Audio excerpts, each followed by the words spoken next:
यह पॉडकास्ट में उल्लिखित महत्वपूर्ण अवधारणाओं और तथ्यों को एक संरचित तरीके से प्रस्तुत करता है, जिससे स्त्री रोग और प्रसूति विज्ञान के विभिन्न पहलुओं की व्यापक समझ मिलती है।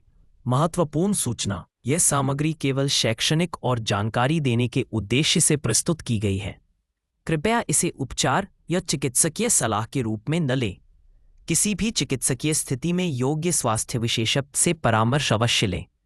यदि यह जानकारी आपको उपयोगी लगी हो तो कृपया लाइक करें, शेयर करें, सब्सक्राइब करें ताकि आप ऐसी ही और शैक्षणिक सामग्री समय पर प्राप्त कर सकें। आपका सहयोग हमारे लिए प्रेरणा है। धन्यवाद। आज हम गायनेकोलॉजी एंड ऑब्स्टेट्रिक्स यानी स्त्री रोग और प्रसूति विज्ञान से जुड़े कुछ अहम सवालों और उनके जवाबों पर बात कर रहे हैं। हमारे पास जो जानकारी है, हम कोशिश करेंगे कि उसमें से जो मुख्य बातें हैं उन्हें आसान भाषा में समझें।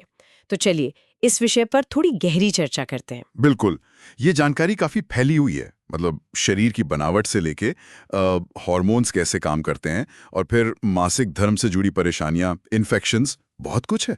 तो हम कोशिश करेंगे कि इसमें से कुछ सबसे जरूरी पॉइंट्स को सामने लाएं। हाँ, तो शुरुआत एनाटॉमी यानी शरीर की बनावट से करते हैं। एक बात जो मुझे दिलचस्प लगी वो ये कि फैलोपियन ट्यूब का वो हिस्सा जो गर्भाशय की दीवार के अंदर होता है उसे इंटरस्टिशियल भाग कहते हैं।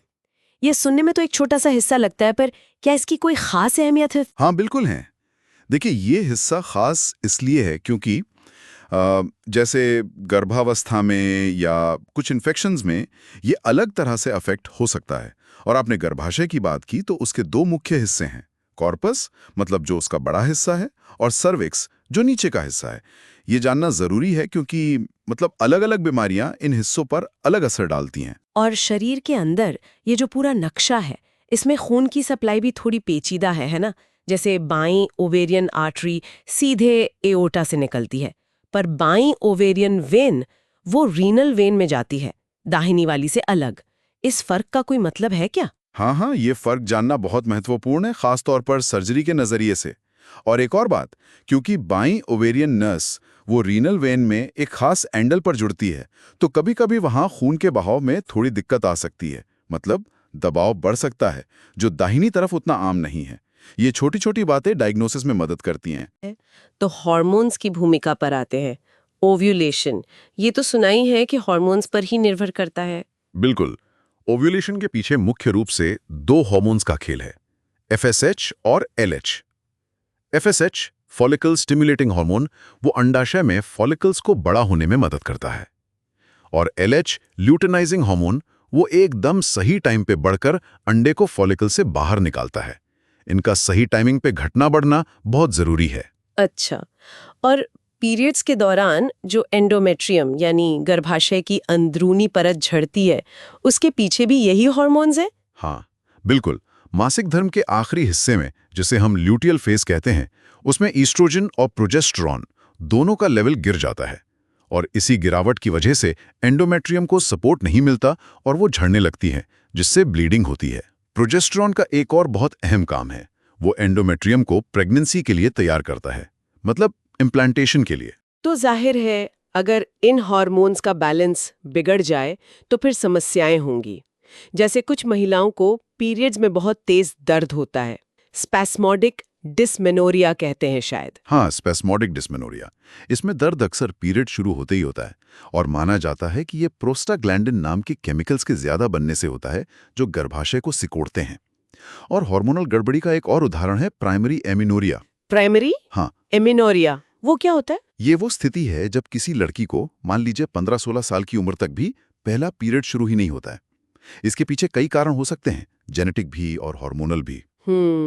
अब थोड़ी बीमारियों की बात करते हैं। सर्वाइकल कैंसर यानी गर्भाशय ग्रीवा का कैंसर, ये काफी सुनने में आता है।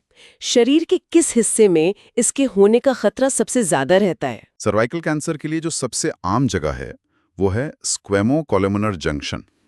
ये सर्विक्स का वो एरिया है जहां दो अलग तरह की कोशिकाएं मिलती हैं। ये एक तरह का ट्रांजिशन जोन है और यहाँ कोशिकाएं बाहरी असर जैसे एचपीवी इन्फेक्शन के लिए ज़्यादा सेंसिटिव होती हैं। इससे कैंसर का खतरा बढ़ जाता है। अच्छा, और शायद इसीलिए पैप स्मीयर टेस्ट इतना जरूरी माना जाता है इसकी जांच के लिए। बिल्कुल सही पकड़ा आपने। सर्वाइकल या पैप स्मीयर टेस्ट इसी स्क्वैमो कोलमना जंक्शन से सेल्स का सैंपल लेने का सबसे कारगर तरीका है, खासकर उन महिलाओं में जिनमें कोई लक्षण नहीं दिख रहे हों। इससे कैंसर बनने से पहले ही बदलाव पता चल जाते हैं। हाँ, ये तो बहुत जरूरी है। अच्छा, एक और स्थिति है एडिनोमायोसिस। ये क्या चीज है? एडिनोमायोसिस में क्या होता है कि जो एंडोमेट्रियल टिश्यू है, मतलब जो नॉर्मली गर्भाशय की अंदरूनी परत बनाता है, वो गर्भाशय की मांसपेशी यानी मायोमेट्रियम के अंदर बढ़ने लगता है। आप ऐसे समझिए कि परत अपनी जगह छोड़कर दीवार के अंदर जा रही है। ओह, तो इसके लक्षण क्या होते हैं? इसका सबसे आम लक्षण है मेनोरेजिया, मतलब पीरियड्स में बहुत ज्यादा या लंबे समय तक ब्लीडिंग होना, और साथ में दर्द भी हो सकता है। तो इन सारी बातों को अगर हम जोड़कर देखें, शरीर की बनावट, हार्मोन्स का काम और फिर ये बीमारियां, ये सब कितने गहरे जुड़े हुए हैं एक दूसरे से। निश्चित रूप से। अब देखिए, फेलोपियन ट्यूब के एक छोटे से हिस्से के बनावट से लेकर हार्मोन्स के इतने नाजुक संतुलन तक, और फिर कैंसर जैसी गंभीर बीमारियों की शुरुआत तक, हर जानकारी एक पहेली के टुकड़े की तरह है। सब मिलकर ही पूरी तस्वीर बनती है। तो आज हमने स्त्री रोग और प्रसूति विज्ञान के कुछ बुनियादी पहलुओं पर बात की।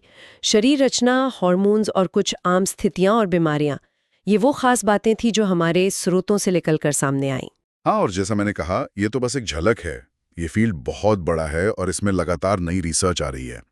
लेकिन ये बुनियादी बातें भी हमें याद दिलाती हैं कि हमारा शरीर कितना जटिल है और रेगुलर हेल्थ चेकअप कितने जरूरी हैं, चाहे वो हार्मोनल बैलेंस के लिए हो या फिर कैंसर की शुरुआती पहचान के लिए। बिल्कुल। और जाते जाते सबके लिए सोचने को एक सवाल छोड़ जाते हैं। शरीर की इन अंदरूनी प्रक्रियाओं की, जैसे हार्मोन्स कैसे काम करते हैं या कोशिकाएं कैसे बदलती हैं, इनकी बेहतर समझ हमें अपने स्वास्थ्य से जुड़े फैसले लेने में और कैसे मदद कर सकती है। A special thank you from the heart